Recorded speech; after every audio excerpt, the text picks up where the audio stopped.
Bonsoir à tous, chers amis téléspectateurs. Le foot autour des jeunes, eh bien, c'est la symbolique de cette émission. Beaucoup le pratiquent, sans oublier qu'il y a aussi le désir d'imiter. Faire un geste exceptionnel, par exemple. Eh bien, ce sport attire oui, parce qu'il est très médiatisé, ça, il faut quand même bien le préciser, mais aussi parce qu'il est tellement simple d'y jouer. Être footballeur professionnel, eh bien, l'un des plus grands rêves du monde, j'ai envie de dire. Mais à l'arrivée, beaucoup, eh bien, ratent un petit peu le train.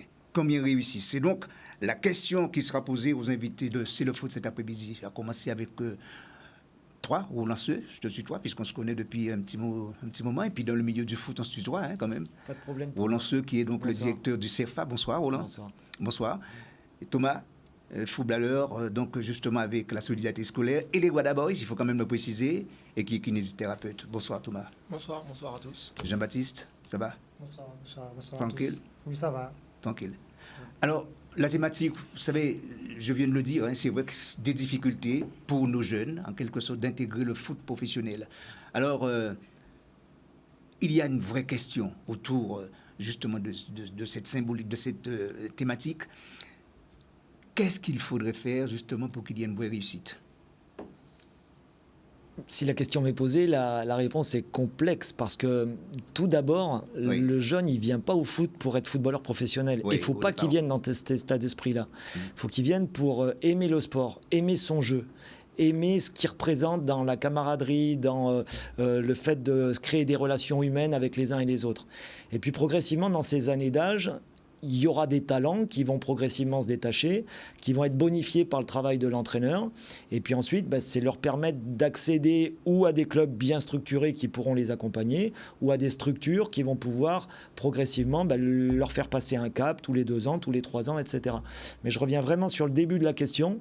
Les jeunes qui veulent trop vite et immédiatement rêver au haut niveau, souvent ils se trompent parce qu'on ne se rend pas compte, on en parlait un petit peu tout à l'heure, à la fois des efforts que ça demande, des pièges qu'il y a sur la route et combien il est difficile de passer les étapes à chaque année d'âge.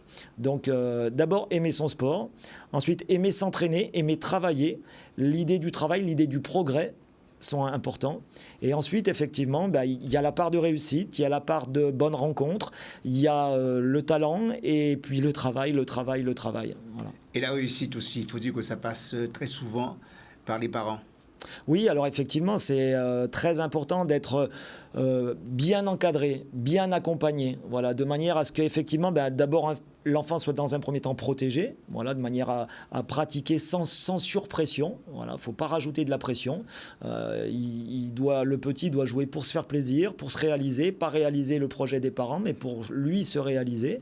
Et puis, effectivement, dans les moments où le jeune va rentrer sur l'adolescence et le début de l'âge adulte, la présence des parents sera importante pour le guider, peut-être ordonner un petit peu sa vie en termes d'hygiène de vie, les heures de sommeil, l'alimentation, le repos, voilà, tout ce qui va faire qu'il va optimiser son temps pour finalement faire bonifier la partie sportive. Voilà. Et là, le rôle des parents est important aux côtés des entraîneurs et des gens de club. Quelqu'un l'a bien compris, ça c'est vrai. Singulièrement, tout précisément, eh bien, Christian Coman, qui est en direct avec nous. Bonsoir, Christian. Oui, bonsoir tout le monde. Alors, Christian, qui est le père justement de Kisley. Bonsoir, Christian. Alors, je suppose que tu as entendu un petit peu la question et surtout la thématique, toutes les difficultés rencontrées par un père, enfin une famille, pour permettre à son fils d'être professionnel. Quelles sont les difficultés que toi, tu as rencontrées sur ta route, Christian? Les difficultés que j'ai rencontrées, c'est, je dirais, c'est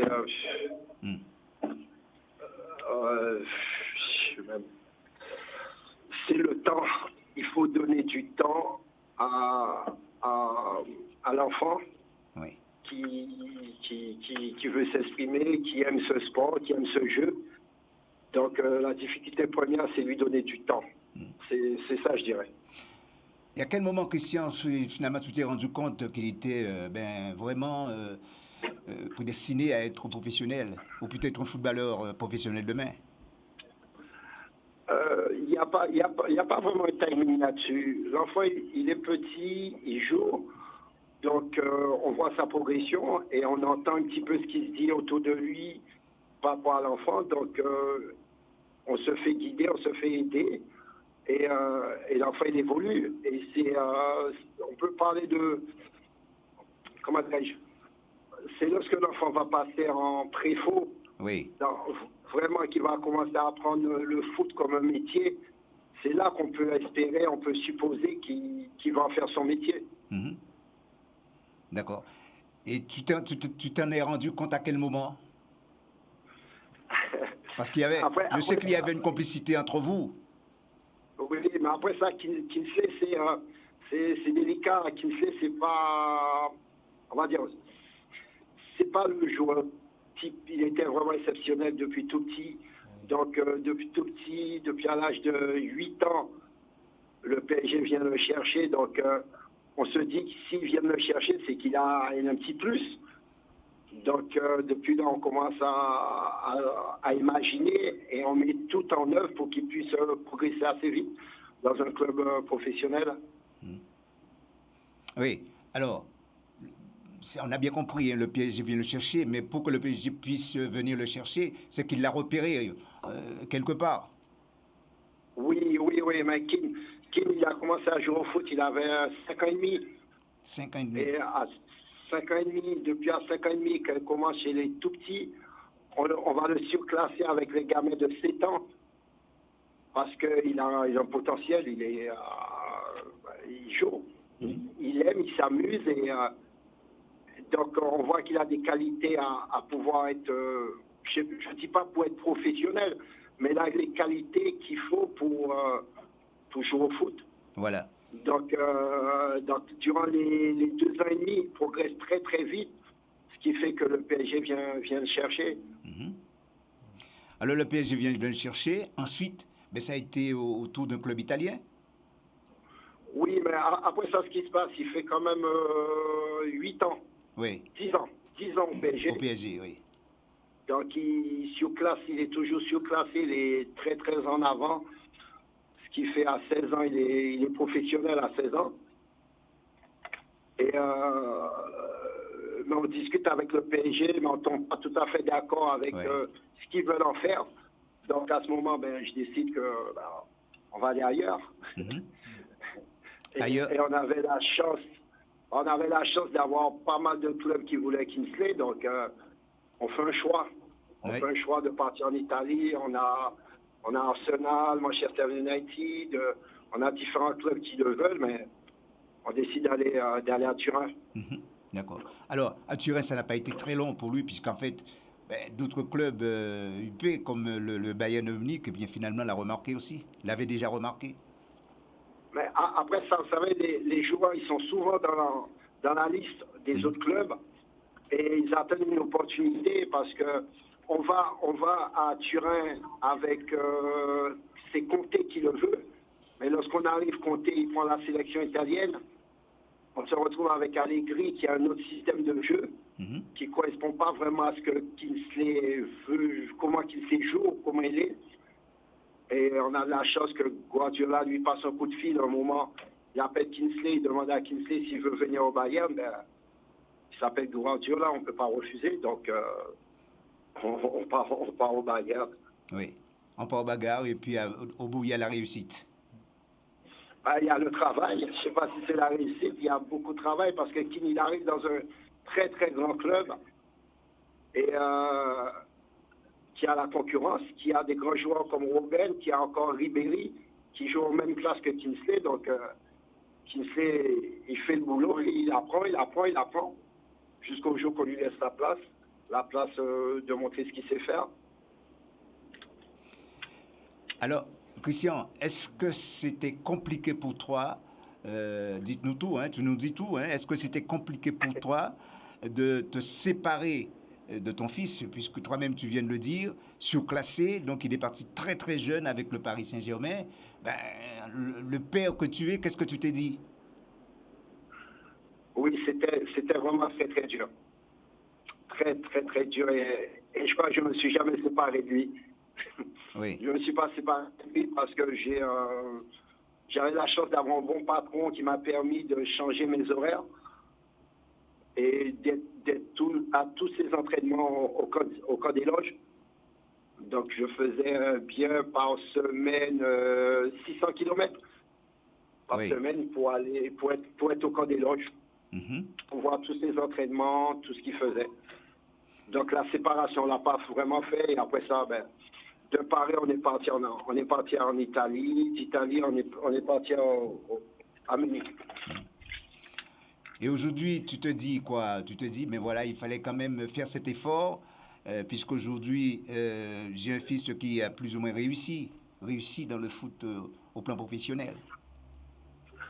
Oui, il faut le faire. C'est le conseil que je veux donner aux parents qui ont des gamins qui commencent à jouer au foot. Il faut savoir le foot, pour les enfants, il faut se sacrifier. Si on ne se sacrifie pas, moi je dirais, il n'y a pas beaucoup de chances que le petit puisse vraiment arriver au très très haut niveau parce que ça demande beaucoup. Et il faut sacrifier. Ce que j'entends par sacrifier, c'est comment dirais-je, c'est aménager les horaires. Faut donner le temps au temps parce que c'est très très long. Il y a pas de, comment dirais-je, c'est pas une science exacte, c'est pas un font deux. Oui. Non, l'enfant il peut être bon, ça peut mal se passer, il peut arriver dans un groupe, on l'aime pas, le coach est dur, et le petit, c'est des leçons qu'il doit apprendre. Le foot, c'est une leçon. Et peut-être qu'il les apprend pas bien, il faut qu'il se remette en question, c'est beaucoup de choses qu'il faut... c'est un travail qu'il faut faire. Christian, alors sur le plateau, il y a ceux qui tournent autour du foot, et quelqu'un qui a même évolué au sein du Paris Saint-Germain, qui est sur le plateau de Canal 10 en ce moment, Roland Seux, et qui voulait justement te poser une petite question par rapport au parcours, même je dirais, de Kisley. Oui. D'abord, je n'ai pas évolué au Paris Saint-Germain, mais bonjour monsieur. Et on s'est forcément croisés, puisque Kingsley, je l'ai bien connu, puisque je l'ai eu en équipe de France U19. Et vous allez vous en rappeler. On était avec Patrick Gonfalone et au lendemain d'une finale de Champions League perdue, c'était sa première. Je crois qu'il était rentré dans les 3 dernières minutes. Et le lendemain, Kingsley, du haut de ses 17 ans, je crois à l'époque, il vient nous rejoindre à Toulouse. Et là, on part pour le championnat d'Europe en Grèce. Est-ce que vous vous souvenez de cette période-là? Oui, et je vous ai suivi même en Grèce. Ah, exactement. Écoutez, voilà. C'est vraiment une très belle surprise que de vous avoir au téléphone là. Et je disais tout à l'heure combien il était important que les parents accompagnent bien les enfants. Alors, votre modestie fait que vous ne l'avez pas dit, mais il faut savoir que Kingsley a eu son bac avec 1 an d'avance. Oui. Donc, il était précoce au foot, il était précoce intellectuellement. C'est un garçon qui avait les pieds sur terre et la tête bien sur les épaules. Et on sentait qu'autour de lui, il y avait un cadre. Voilà. Et Kingsley aimait jouer, Kingsley aimait son sport et il était travailleur. Voilà. Pourquoi je vous dis qu'il était travailleur? Imaginez-vous un gosse de 17 ans qui joue une finale de Champions League et 2 jours après, il rejoint des gamins, parce que pour lui, c'était des gamins, des 19 ans, et il part faire un championnat d'Europe en Grèce. Pour nous, c'était exceptionnel, parce qu'on se disait, de toute façon, Kingsley, il va faire sa carrière, il va faire une très belle carrière, et il avait pris sur lui de venir passer avec nous une quinzaine de jours en Grèce sur ce championnat d'Europe. Voilà. Donc, c'était un bon moment, et je suis heureux de pouvoir échanger avec vous, et puis vous passerez toutes mes amitiés à Kingsley. Ça a été la surprise de l'émission. Ah c'est vraiment une belle surprise, et vous passerez bien tout mon bonjour à Kingsley, parce que évidemment qu'à distance je suis sa carrière et que ça me fait très plaisir de voir des garçons qui brillent comme ça. Voilà. Mais merci beaucoup. Qui il aime jouer. Vous savez, on aurait dit à Kingsley de descendre jouer avec les 16 ans, il joue. C'est King ça. Il aime le foot. Ça. Merci, c'est gentil. Ça me fait penser justement à la dernière Coupe du Monde où il avait été blessé, souvenez-vous, il avait été blessé et on voulait même le sortir, mais il a refusé de quitter. Tu te rappelles, Christian? Il a refusé de quitter le stade parce qu'il s'est dit non, moi D'ailleurs, il disait carrément qu'il n'était pas blessé, mais tout le monde voyait qu'il était blessé. Donc c'est le côté caractère. Si vous avez M. Gonfalone avec vous, c'est Kingsley, c'est un compétiteur. Oui. Et un compétiteur, il veut aider. Il veut aider, même sur une jambe, il pense qu'il peut aider. Donc, c'était dans ce but, le but d'aider vraiment l'équipe, parce que c'est un match très important. Donc, c'est pas qu'il voulait jouer, il voulait aider l'équipe. Aider l'équipe. Exactement. Et on l'avait d'ailleurs protégé, rappelez-vous, dans notre parcours. Il avait peu joué dans les phases qualificatives. On l'avait beaucoup utilisé sur le quart et la demi, parce que justement, il sortait d'une grosse saison et il fallait un petit peu le protéger. Et quand on dit qu'il était travailleur, il a eu aussi à traverser des périodes de blessures. Oui. Parce que c'est un garçon qui a des qualités d'explosivité énormes, mais ça veut dire des quadriceps énormes. Oui. Si vous voyez les cuisses à Kingsley, c'est quelque chose de phénoménal. Et parce que je les connais. Et malheureusement, il a eu à souffrir de ces blessures musculaires qui parfois handicapent le footballeur. Et il s'est toujours remis de ses blessures. Oui. Donc c'est à quel point, un, il doit être sérieux dans son hygiène de vie et dans son travail. Oui. Et deux, à quel point mentalement il est costaud. Oui. Voilà. Et ce sont des qualités je veux dire- exceptionnelles qu'il faut avoir. C'est des qualités énormes. Voilà, des qualités énormes. Kingsley, je veux dire un truc, Kingsley ne sort pas sans sa balance. Eh oui. Ah, Il part en vacances, partout où il va aller, il se pèse en permanence. avec sa balance. Avec sa balance, parce qu'il a son poids idéal. Oui. Et il me dit, papa, c'est pas 76,5, c'est 76. Oh là là. Oui. Non, mais Donc, c'est... c'est ça. Voilà. Christian, écoute, alors, je me répète, ravi que tu sois en direct avec nous dans cette émission, mais tu es guadeloupéen, c'est sûr. Si tu devais donner un conseil, parce que c'est une émission qui est regardée, très regardée même, je dirais, s'il y a un conseil que tu devrais donner justement à un jeune qui voudrait caresser un petit peu le foot professionnel, qu'est-ce que tu dirais déjà à ses parents et puis voire même à lui? Je dirais, pour moi, il y a deux choses très, très importantes. Il faut que le jeune, il sache vraiment ce qu'il veut faire. S'il veut jouer foot plaisir, il joue foot plaisir. Foot plaisir, foot loisir. Mais s'il veut faire le foot comme un métier, il faut qu'il sache qu'il va rencontrer beaucoup de difficultés. C'est très, très, très dur. Et c'est qu'avec les sacrifices qu'il va arriver là. Voilà. Oui. Et je dirais aux parents, c'est d'accompagner l'enfant. Il ne suffit pas de le mettre avec un agent et dire que l'agent va s'en occuper.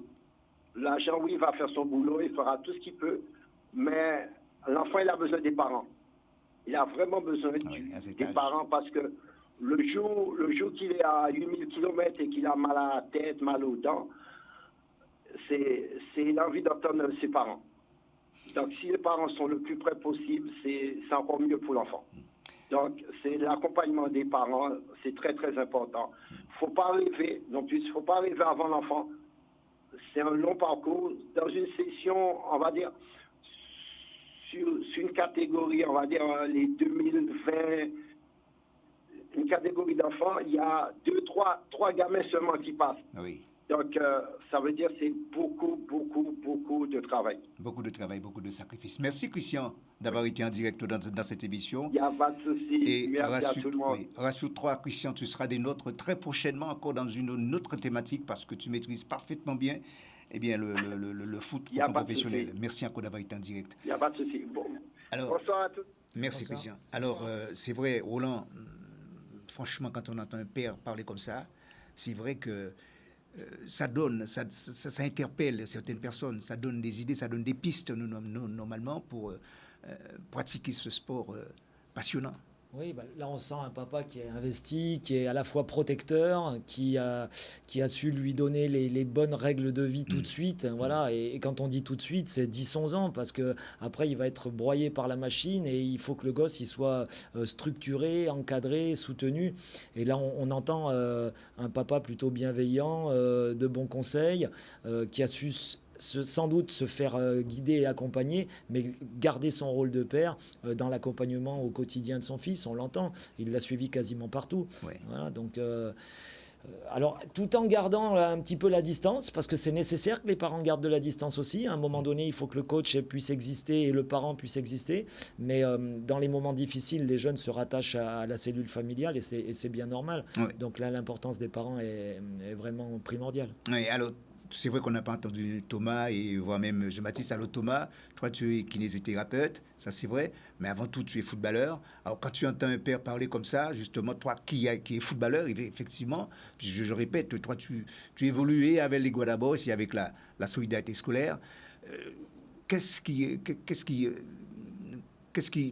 comment je pourrais dire ça, qu'est-ce qui se manifeste chez toi? Il a tout à fait raison, en fait. C'est important pour un gamin qui a 14 ans, 16 ans, d'avoir ses parents près de lui. Surtout que nous sommes en Guadeloupe. Souvent, lorsqu'ils partent en centre de formation, c'est dans l'Hexagone. Donc, j'ai eu la chance, moi, de le vivre, puisque j'ai signé au Stade Malherbe de Caen. Oui, tout à fait. De côtoyer Thomas Lemar, Lénine Angis. Et j'ai vu comment ça fonctionne, c'est plus difficile pour nous, Guadeloupéens. Alors, comment tu peux expliquer ça, Thomas, franchement? Difficile pour nous. On arrive là-bas, c'est pas le même climat, c'est pas la même culture, on est livré à nous-mêmes.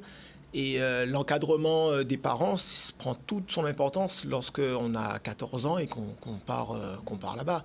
Moi, je voyais les parents de Thomas Lemar, ils venaient tout le temps. Ils étaient tout le temps en centre de formation, ils étaient accompagnés. Les parents de Lénine, Angis, pareil. Est-ce que tu as eu la chance d'avoir tes parents à tes côtés aussi? Moi, ils venaient moins souvent, mais j'étais déjà plus âgé qu'eux. Oui. Donc, j'avais déjà 18 ans et j'étais déjà un peu plus grand, mais oui, j'ai toujours eu mes parents qui m'ont suivi, qui me demandaient comment ça allait. Et pour moi, c'est très important, j'ai une anecdote, en fait. Moi, j'étais seul dans ma chambre au centre de formation. Lénine Angis, il était avec un autre camarade. Ça n'allait pas du tout. Ça se passait pas bien. Il était... Oui. Et Philippe se chamaillait tout le temps, quoi. Philippe se chambrait, quoi. Oui, ou voilà, il y avait des petites querelles. Philippe Tranchet est venu me parler, il est venu me demander, c'est lui qui s'occupait du recrutement en Guadeloupe, et il m'a demandé si je pouvais partager ma chambre avec Léni. Parce qu'entre Guadeloupéens, voilà, et de là, on a partagé la chambre, et c'est là que j'ai vraiment vu, parce qu'il est plus jeune que moi, l'importance du cocon familial, du suivi des parents, et voilà. Pour moi, c'est ce que M. Coman dit, c'est tout à fait vrai, et c'est pas évident aussi pour les parents, parce que, M. Coman a eu la chance d'avoir un patron qui lui a permis mais des parents qui sont en Guadeloupe et qui ont leur boulot et qui peuvent pas forcément se libérer comme ils veulent, c'est pas évident pour eux. Donc, il y a cette difficulté-là aussi qu'il faut relever. Jean-Baptiste, toi, tu n'as pas été professionnel, c'est vrai, mais tu as eu l'occasion de fréquenter quand même des professionnels également. Oui, pas mal. C'est vrai que je rejoins... mais tout ce qu'on retient là-dedans, c'est l'importance du cocon familial. Et comme l'a dit précédemment, il y a l'agent de Januel, la semaine dernière, il disait, notamment Guédu. Et c'est important d'être proche de l'enfant, proche du gamin. Donc ça a son importance, notamment le mental. Et comme les jeunes disent, Léni s'est senti mieux, ça a bien changé au rapport de son compatriote, on va dire. Ouais. Donc il s'était resté avec l'autre, peut-être qu'il aurait été moins bien, ça serait passé différemment. Là, on sent toute l'importance de la chose. Roland, 3, tu t'occupes des jeunes actuellement, puisque je le répète, tu es le directeur du CERFA, et on sait pourquoi on a mis en place le CERFA, c'est pour permettre à ces gamins, à ces jeunes, justement, de toucher au plus près le professionnalisme. Oui, c'est ça. Alors, je rebondis sur Léni, puisque Léni 94, je l'ai aussi en sélection et on fait le mondial au Mexique. Il vient avec nous et là, je suis dans l'encadrement à ce moment-là. Et Léni, il marchait au moral. Léni, c'était un affectif. Et il était capable de dupliquer ses performances lorsque tout allait bien, lorsque tous les voyants étaient au vert. Et à l'inverse, lorsqu'il n'était pas bien dans son esprit, lorsqu'il était en difficulté, ça se ressentait immédiatement sur ses performances. Et c'est là qu'on se dit que l'encadrement ou l'accompagnement, il est primordial, parce qu'on reste des personnes tiers, c'est-à-dire qu'on est un coach, on est un soignant, mais on n'est pas le parent qui peut rassurer ou qui peut dire les bons mots ou trouver les bons mots. Donc c'est vrai vrai que c'est vraiment important. Et pour faire le lien avec ce que vous disiez, alors le CERFA, pourquoi ? Peut-être justement pour retarder un tout petit peu ce départ qui peut être précoce ou vécu un peu difficilement à 15-16 ans. Oui. Et je pense au petit Brice Seymour qui est parti à Lorient là, il y a 2 ans chez nous. Il est parti, il avait 18 ans, le bac en poche. Donc il y a déjà une forme de maturité, il y a déjà une forme de recul, il y a déjà une forme de... Je sais un peu plus ce que je vais faire et je vais moins souffrir de cette séparation à 18 ans que je vais en souffrir à 15 ou 16 ans. Donc si le CERFA a des vertus de formation, c'est aussi, quelqu'un l'a dit, je crois que c'était le papa de Kingsley tout à l'heure, être patient. Si on est convaincu que le gosse, il les a, ses qualités, faisons-le travailler et le moment viendra. Voilà. Parce que parfois, la déchirure va faire que ça va casser le talent. C'est pas que ça va casser le talent, mais le gosse ne va pas pouvoir s'exprimer parce qu'il va lui manquer trop de choses à côté. Voilà. Et son talent, il ne va pas l'exploiter correctement. Voilà. Alors que s'il est dans un environnement un petit peu rassurant, structurant, qui voit les parents tous les 15 jours, toutes les 3 semaines ou relativement souvent, c'est pas pareil. Il garde ce contact et en même temps, il peut continuer sa progression. Ouais. Donc, il faut allier la structure de bon niveau et la présence familiale qui, elle, est primordiale. L'intégration des jeunes, justement, dans le foot professionnel. Voilà une thématique qu'on essaie de développer. On va continuer d'ici quelques instants pour nous marquons une page dans cette édition. On se retrouve tout de suite après. On revient sur le plateau avec les invités. Vous savez que nous parlons d'ailleurs de l'intégration des jeunes dans le foot professionnel. Je suis avec Roland Seux. Roland, c'est vrai que être directeur du CERFA, c'est une responsabilité. Mais tu as des gamins quasiment tous les mercredis, je crois bien, tu les vois tous les jours. Quasiment tous les jours peut-être, non ? Tous les jours. Alors, quelles sont les qualités que tu observes chez ces gamins ? Alors, on a les garçons tous les jours, on a 7 entraînements par semaine, les garçons en font 5, mais on double le mardi et le jeudi. Quelles sont les qualités ? Alors, on a parlé des qualités de travail, de sérieux, etc. Mais si on va sur les aspects spécifiquement football, nous, quand il nous arrive à 15 ans et demi, il faut déjà que le bagage technique il soit bien épuré. Donc, ce travail, il a été fait sur les plus jeunes catégories. Voilà, sur les années U10, U11, U12, U13, le travail technique a dû être fait pour qu'on bascule sur la technique en mouvement et la technique à haute vitesse. Parce que sinon, on fait un joueur de cirque. On fait un joueur capable de faire tout et n'importe quoi avec le ballon, mais pas efficace dans le jeu. Donc il faut avoir un garçon épuré sur le plan technique et capable de jouer sous l'intensité. Donc la technique sera importante. Et puis il y a un facteur, malgré tout, qui arrive souvent en dernier chez les garçons, c'est le potentiel athlétique du garçon. Voilà. Si on les met dans l'ordre, c'est le potentiel technique, son intelligence de jeu, on appelle ça la tactique, la dimension mentale, et puis après il y a le potentiel athlétique. Et dans le potentiel athlétique, moi ce que je note chez les jeunes Antillais avec lesquels je travaille depuis 3 ans, c'est cette explosivité. Voilà, on parlait tout à l'heure de Lenny Nangis. Quand il est arrivé avec nous en sélection à 17 ans, on n'avait jamais vu des chronos pareils. Voilà, on n'avait jamais vu des chronos pareils. On était à l'époque sur des 40 mètres, on disait que 5 secondes c'était bien, nous il nous faisait des temps à 4 et quelques. On n'avait jamais vu ça. Voilà. C'est-à-dire qu'il avait des chronos extraordinaires d'explosivité, de vitesse, de réaction. Et après, ce qu'il fallait, c'était le mettre au service du jeu. Et donc, dans un joueur de couloir avec ce ballon et cette vitesse, forcément qu'il allait faire mal. Et il a fait mal sur ses jeunes années ou sur ses premières années. Donc, c'est vrai que les qualités que je note ici sont souvent liées à l'explosivité et à la vitesse. Voilà. Après, il faut les canaliser pour justement les mettre au service du jeu. Et d'accord. Alors, ton rôle actuellement avec le CERFA, c'est de donner des bases, des bases, de donner ces bases-là justement à ces gamins. Oui, mais pas que, parce qu'en fait, si mon job consiste à orienter les garçons vers la métropole, c'est aussi un rôle de relation avec les directeurs des centres de formation en France. Et on sait qu'un jeune, il partira pas au premier essai. Donc il faut créer l'habitude que les centres de formation s'éveillent à ce qui se passe dans les Antilles, invitent régulièrement nos jeunes et les voient plusieurs fois, parce qu'un jeune ne peut pas être pris en étant vu qu'une fois. Donc le jeune va aller dans les clubs plusieurs fois et c'est attirer l'attention de ces clubs-là en se disant, on n'a pas tout à fait le même. Je parle d'un garçon, Nathan Jeannot, martiniquais, parti l'an dernier. Dijon me disait, on n'a pas ce type de profil dans le milieu. Un garçon qui présentait déjà une belle maturité, une belle présence athlétique, on n'a pas ce type de garçon-là. Voilà. Et voilà pourquoi il est parti, entre autres, parce qu'il était un peu différent. Donc il faut savoir travailler ces différences-là, les bonifier et ensuite faire en sorte que les clubs métropolitains s'intéressent à eux. Alors, depuis que tu es là, finalement, tu as eu l'occasion de faire partie de combien? Alors, on est à 12 garçons partis et 2 consignés pro. Voilà, aujourd'hui. Voilà. Bon, alors... Et c'est seulement les 2003, parce que c'est encore très tôt. Voilà. On espère des bonnes nouvelles pour Brice, on espère des bonnes nouvelles pour le petit Siba, on espère des bonnes nouvelles pour d'autres. Mais les premiers qui sont partis étaient les 2003, et dans les 2003, deux ont signé pro aujourd'hui. Voilà. D'accord. Donc, le CERFA a 4 ans. Donc c'est une structure toute jeune, il faut lui donner le temps. Tout à l'heure, je parlais patient. Nous, on travaille pour après-demain. On ne travaille pas pour dimanche. Je ne travaille pas pour gagner mon match. Je travaille à peine pour l'année prochaine. Je travaille pour dans 2-3 ans. Parce que le garçon, il faut lui donner le temps d'arriver. Par contre, au moment où on le propose, il ne faut pas qu'il ait pris de retard. Voilà, il faut qu'il soit à niveau égal ou comparable avec ce qui va se passer en métropole. Voilà. Voilà. Alors, Thomas, toi, bon, d'abord, je le dis, hein, tu es kinésithérapeute. Et je crois que tu as un rôle très important pour le physique même, je dirais, de l'athlète, singulièrement le footballeur. Oui, tout à fait, hein, puisque si on est blessé, on ne peut pas jouer. Donc, c'est important, justement, le plus jeune âge, d'avoir un suivi, de donner aux sportifs des habitudes de prévention, des habitudes d'échauffement pour qu'ils puissent limiter les blessures. Et c'est très important d'être très jeune de se prendre en charge, en fait. Parce que souvent, les jeunes, ils négligent le côté aller en soins et voilà, étirement, patati patata. Mais on voit aussi que ceux qui vont plus loin, eh ben, ils le font.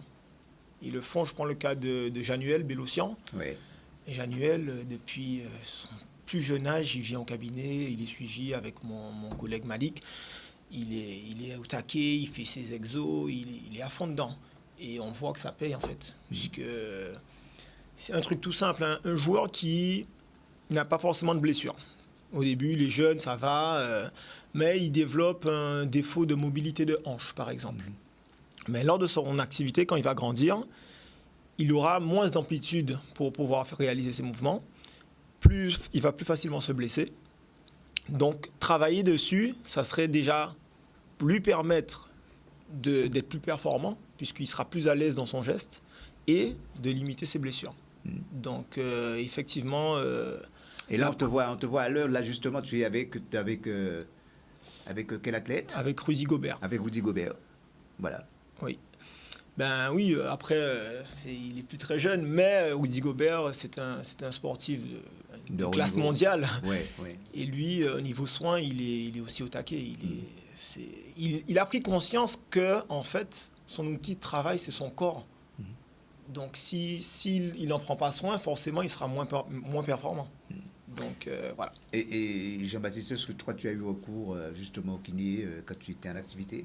Ah oui, beaucoup de fois, des blessures. C'est jamais Jojo. Mais c'est quelque chose...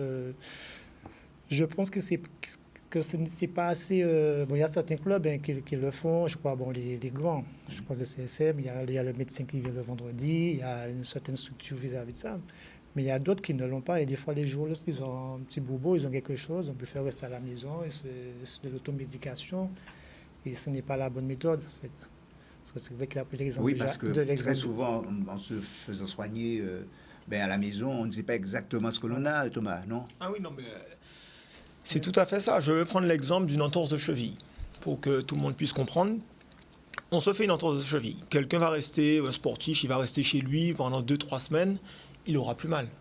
Au bout d'un moment, il aura plus mal.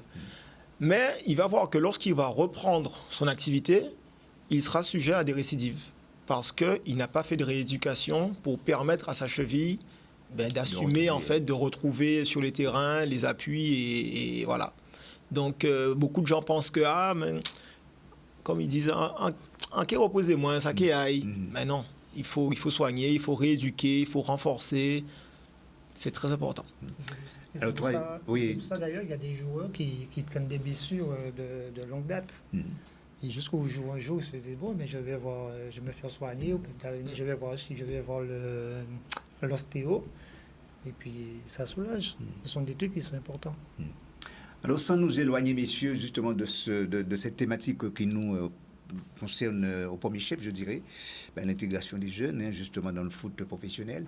Alors, Thomas, c'est vrai, toi, tu es passé tu t'es trouvé dans le milieu professionnel, certes, mais il y a un fait certain, c'est qu'on oublie parfois ceux qui n'ont pas réussi au foot et qui sont peut-être, voire même, passez-moi l'expression, mais dans la rue. Oui, on oublie souvent ceux qui n'arrivent pas à franchir le cap. Et c'est dommage, puisqu'il faut qu'on en parle. Il faut qu'on en parle, puisque beaucoup de jeunes rêvent d'être professionnels.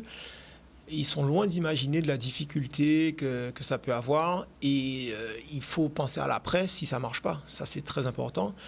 Moi, j'ai connu beaucoup de coéquipiers comme moi qui n'ont pas signé professionnel. Qui, au bout d'un moment, ça s'est arrêté. Ils n'ont pas eu de carrière pro. J'en ai connu aussi qui ont signé pro, 3 ans, 1 an, 2 ans, après plus rien, chômage. Et on n'en parle jamais. On n'en parle jamais. Et il faut dire que pour arriver à ce niveau de professionnalisme, au bout d'un moment, il faut faire un choix. Donc forcément, on va délaisser un petit peu les études, on va délaisser un petit peu les formations, puisque quand les taux se resserrent, on a les entraînements qui deviennent de plus en plus difficiles, on a la pression, il faut être au taquet. Donc beaucoup abandonnent tout ce qui est école, tout ce qui est formation, sans avoir signé pro, ou dès leur premier contrat pro. Et il faut qu'on parle de ceux qui signent pro et qui après n'ont plus rien. Donc il y en a beaucoup plus qu'on ne le pense. Thomas, je te prends... d'ailleurs, en témoin, puisque toi-même tu viens de dire, tu n'as pas signé, tu n'as pas eu cette opportunité de signer pro. Mais psychologiquement, est-ce que ça t'a affecté? C'est pas facile. Ouais. C'est pas facile, surtout pour le Guadeloupéen qui quitte son île dans l'optique de signer pro. On part en mission, on part revenir. C'est considéré comme un échec pour les amis, pour la famille, Donc, beaucoup ne reviennent pas, en fait. Il y en a beaucoup qui restent là-bas, qui vont travailler là-bas, qui ne reviennent pas. C'est difficile. Et il faut, au bout d'un moment, faire le choix de se dire, bon, ça passe pas, il faut que je m'oriente vers autre chose. Parce que il y a des pros qui signent tard, on va dire. Les Steve Savidan, ils sont rares. Et... je vois des coéquipiers, même des coéquipiers de l'ASS, Andy Josepho, qui, lui, a poussé. Au bout d'un moment, il s'est dit, bon, non, je rentre, je vais faire quelque chose de ma vie, je vais m'organiser. Et moi, je trouve ça bien. Je trouve ça bien de rebondir sur autre chose, puisque tout le monde ne peut pas être pro. Donc, il faut penser à autre chose aussi. On va essayer de voir si nous avons quand même quelqu'un en direct dans cette émission. D'ailleurs, je demande à nos amis téléspectateurs qu'ils peuvent nous joindre en composant le 05 90 96 10 10, le 05 90 90 16 16. De toute façon, le numéro va s'afficher d'ici quelques instants à l'écran. Roland, tu viens d'entendre justement Thomas, toi qui as touché aussi ce milieu-là. Qu'est-ce que tu as Nous, c'est une préoccupation permanente. Oui. C'est-à-dire que c'est pas qu'on les prépare à l'échec, c'est qu'on les prépare à un autre projet. On leur dit tout le temps le double ou le triple projet. Il y a le projet sportif qui va m'animer pendant mes années 16, 17, 18 ans. Mais à côté, il faut construire le deuxième projet, le double projet. On est, nous, sur 5 ans, on est sur 5 ans de réussite 100% au baccalauréat. Donc déjà, c'est pas rien. Le gosse, il décroche son baccalauréat et il sait que derrière, il y aura une porte ouverte sur de la post-études, d'université, de BTS, etc. Voilà. Si ça ne s'ouvre pas au niveau club et dans ses projets sportifs, il y a, et heureusement, il y a la préparation à l'après. Et l'après, ça passera par les études et s'orienter vers un métier. J'entends ici kiné, voilà. Et je crois aussi beaucoup à des garçons qui rebondiront dans l'environnement sportif. Autour d'un métier, autour du journalisme, autour d'un métier, autour de l'entraîneur. Le kiné est pas loin du sportif parce qu'il a été en permanence sensibilisé à ses soins. Voilà. Pour moi, il y a un panel de métiers autour du monde du sportif qui peut demain concerner nos jeunes joueurs. Donc il faut les préparer à ça pendant leurs années de formation pour leur dire mais attention, on se prépare parce que la voie royale, on te la souhaite, mais si tu ne l'obtiens pas, il faut être capable de rebondir. Et vers quoi est-ce que tu veux t'orienter? Voilà. Et donc on le fait bien avant de toucher du doigt l'échec. Voilà. Thomas? Ah oui, tout à fait. Et moi, je donne un petit chapeau quand même au CERFA, puisque le CERFA a été critiqué au début. Oui, c'est vrai. Et en fait, c'est vrai que ça permet de retarder un petit peu le départ de ces jeunes, de leur donner un bagage de formation qui est du même niveau, on va dire, qu'en métropole, avec des gens compétents. Et en fait, justement, on va plus travailler sur le double projet ou le triple projet qui est pour moi essentiel. Parce que lorsqu'on part à 12 ans dans un centre de formation, qu'on se le dise, si le gamin il est performant, il va arrêter l'école au bout d'un moment. J'en ai vu qui n'ont pas eu le bac, qui n'ont pas eu le brevet, qui ont arrêté, qui c'était que pour le foot. Et malheureusement, ça n'a pas marché. Ça n'a pas marché. Ça n'a pas marché. Donc, se retrouver sans rien comme ça, avec une éducation particulière, parce qu'en centre de formation, c'est pas la même éducation que chez les parents. Voilà. Ça, il faut le savoir. 05 90 96 10 10, nous avons un appel. Bonsoir. Bonsoir. 05 90 96 10 10, un appel. Bonsoir.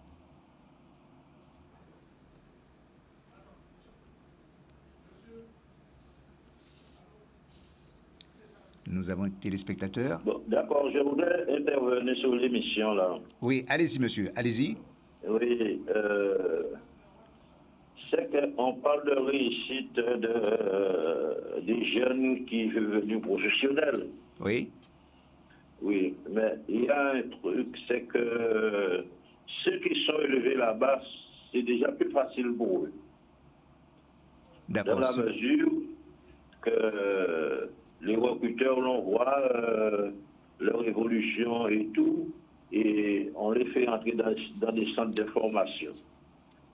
Mais c'est ce que je ne suis pas d'accord à certains moments. On compare toujours la Guadeloupe avec la métropole. La Guadeloupe n'est pas pareille. Parce qu'il y a des anciens professionnels qui arrivent ici, soi-disant pour recruter, et finalement, je connais des gars qui sont très très bons, mais ces gens-là, leurs parents n'ont pas la possibilité de payer pour qu'ils puissent venir. Alors, à partir de là, ces gens-là ne peuvent pas réussir. Réussir en Guadeloupe, c'est toujours difficile parce que les Guadeloupéens ne travaillent pas assez. Il faut toujours entraîner, arracher pied, physiquement. Il faut entraîner beaucoup de physique. Il faut être toujours bien debout. Parce que je prends un cas. Dans les années 70-80, quelqu'un pouvait partir, les clubs vous écrivaient, quelqu'un pouvait partir pour être professionnel. Jusqu'à 20 ans. Oui. Maintenant, 15 ans, c'est le grand maximum. 17 ans, c'est déjà trop tard pour passer un centre de formation. Parce que j'ai eu des amis... Juste une question. Est-ce que vous avez été footballeur vous-même? Oui, j'ai été footballeur. J'ai représenté la Guadeloupe X fois. J'en ai 6 championnats de la Guadeloupe, 2 champions des Antilles. J'ai été footballeur. Et en 68, j'ai joué à Granville. D'accord. Oui, donc vous savez de quoi vous parlez? Oui, je sais de quoi je parle. Parce que je peux même aller plus loin. Vous me permettez? Oui, très rapidement. Comment? Très rapidement, allez-y. Oui, je peux même aller plus loin. Il y a des clubs qui m'ont écrit pour venir faire une carrière professionnelle à 18 ans, 19 ans, jusqu'à 20 ans. Par exemple, Rennes, par exemple, Nantes, par exemple, Sedan. Oui. Ça ne m'intéressait pas. Je n'ai pas été. Bertrand Bénan m'a écrit X fois. M'a même envoyé une liste des footballeurs qui sont venus. Un certain nombre ont réussi, d'autres ne sont pas réussis. Parce que partir en Guadeloupe et aller là-bas pour réussir, c'est déjà difficile. Il faut s'entraîner, arracher pied à tout moment, il faut entraîner. Il y a des spécialistes qui sont avec nous sur le plateau qui vont certainement vous répondre. Merci en tout cas d'avoir été en direct dans cette émission. Alors, Roland, franchement... Sur le premier point qu'il évoque, plus facile parce qu'ils sont vus, c'est vrai que la fenêtre d'exposition, elle est importante. Un jeune garçon qui va être dans les championnats de France U16, U17, chaque week-end, il va jouer ce championnat de France et on sait qu'autour des terrains, il y a les recruteurs, il y a les clubs et ils peuvent être vus. Et donc, je reviens sur le CERFA et pourquoi il a été créé. C'était aussi pour les mettre en avant, ces garçons. Mais quand on les met en avant à l'échelon de la Guadeloupe, bah, c'est intéressant pour les Antilles. Oui, là, demain, et vous le savez sûrement, le CERFA va participer pour la première fois à la Coupe Gambardella. Ne s'est jamais fait. C'est la Coupe de France des jeunes. Nous allons partir le 25 novembre et le 9 décembre, on va jouer... Le tirage sera orienté, on sera sur la Ligue de Bretagne très certainement et on va jouer un des 4 clubs pro entre Lorient, Rennes, Brest et Guingamp. Voilà. Donc quelque part les jeunes, ils auront là une vitrine d'exposition qu'on n'aurait jamais s'il n'y avait pas ce type de structure-là. Voilà. En dehors des tournois, j'entends, qui se font l'été. Voilà. Mais là, il y a un cadre officiel, une compétition officielle. On va aller se frotter à cette compétition et les garçons seront vus, seront exposés. Donc, dans son premier propos qui disait c'est difficile quand on est guadeloupéen parce qu'on n'est pas vu, il y a quelque chose de vrai dans ce qu'il dit. Et en même temps, fort heureusement, depuis quelque temps, beaucoup de gens ont réfléchi pour savoir comment est-ce qu'on pouvait exposer un petit peu plus ces garçons. Voilà. Est-ce que tu as le sentiment, toi Thomas, pendant que tu étais là-bas, que tu étais observé, est-ce que tu as le sentiment que à certains moments tu pouvais aller un petit peu plus loin que quand? Aller plus loin que quand? Oui, quand je dis plus loin, je veux dire dans ta progression sur le plan professionnel. Je ne me suis même pas posé la question. Moi, mon objectif était d'abord d'être professionnel. D'être professionnel à Caen, oui. Et c'était déjà un club pro, donc... Non, après, ce que le monsieur, il dit que c'est plus compliqué, il a raison, puisqu'on est en Guadeloupe et l'exposition n'est pas la même. Après, justement, l'idée du CERFA, c'est de donner aux jeunes... Mais c'est un but déjà. Comment? C'est un but. Oui, non, mais de donner aux jeunes cette formation qui est proposée en métropole pour qu'à un âge plus avancé, qu'ils arrivent déjà prêts. Donc, pour moi, à 18 ans, on peut encore intégrer un centre de formation. Donc, contrairement à ce qu'on pense et ce qu'on pensait avant, où on te dit, Oujani, 18 ans, ça m'a non. Si le gamin, il est suivi comme il est suivi au CERFA, à 18 ans, il peut y arriver. Pour moi, c'est... Jean-Bart, peut-être un dernier mot, très rapidement. Oui, je rejoins tout à fait. Hein, c'est pas fini. Donc, tant qu'il est bon techniquement, ils vont dans les critères, pourquoi pas? Jamais trop tard. Parce que beaucoup de jeunes, même là-bas, à 20 ans, ils ne sont pas encore pros. Hein. On nous montre souvent les meilleurs qui signent pro à 16 ans, à 17 ans. Ouais. Mais il y en a beaucoup qui signent pro à 21 ans, 22 ans. Et ils sont en fin de formation et là, ils signent pro. Ça, c'est terrible. Alors, le mot, juste pour la conclusion, Roland, puisqu'on arrive au thème de cette émission. La conclusion, c'est d'abord féliciter et remercier les gens qui ont pensé à ce CERFA il y a 4 ou 5 ans en arrière. C'est M. Dartron le dit parfois, le projet fédéral de la fédération ces dernières années. C'est-à-dire que c'était imaginer une structure loin de la métropole qui permette aux garçons de continuer leur progression pour, à un moment donné, être à nouveau présentés devant les clubs professionnels. Très rapidement, Thomas. Oui, tout à fait. M. Dartron s'est battu pour le CERFA, il faut le reconnaître. Et c'est une bonne chose pour l'avenir des jeunes Guadeloupéens. Maintenant, il faudra travailler sur les conditions de travail, les terrains, et ça, c'est encore d'autres débats, et il faudra y revenir. Absolument.